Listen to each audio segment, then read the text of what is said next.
సచివాలయంలో విద్యాశాఖ ఉన్నతాధికారులతో ముఖ్యమంత్రి రేవంత్ రెడ్డి సమీక్ష సమావేశం నిర్వహించారు.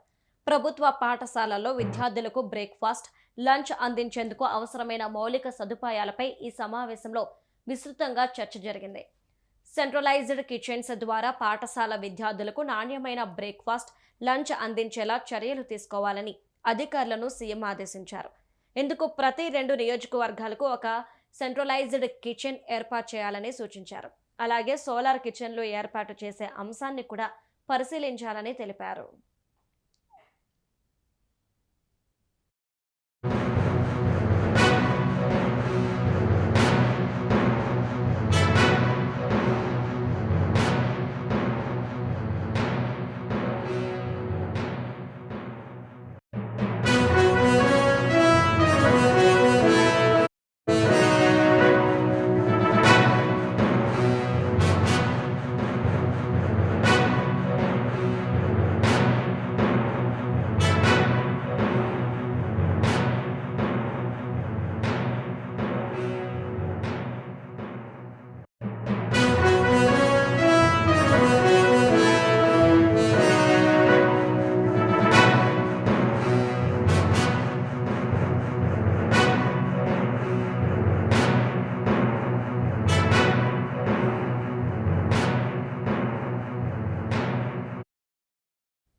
Young India integrated residential schools నిర్మాణ పనులు వేగంగా జరిగేలా చూడాలని అధికారులకు ముఖ్యమంత్రి సూచించారు.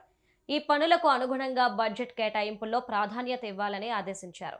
ఈ సమావేశంలో ప్రభుత్వ సలహాదారులు కె కేశవరావు, సుదర్శన్ రెడ్డి, వేం నరేందర్ రెడ్డి, ప్రభుత్వ ప్రధాన కార్యదర్శి Ramakrishna Rao, CM principal secretary Seshadri, special secretary Ajit Reddy, విద్యాశాఖ కమిషనర్ యోగితా రాణా, ఉన్నత విద్యా మండలి chairman Balakishta Reddy, Osmania university VC కుమార్తో పాటు ఇతర ఉన్నతాధికారులు పాల్గొన్నారు.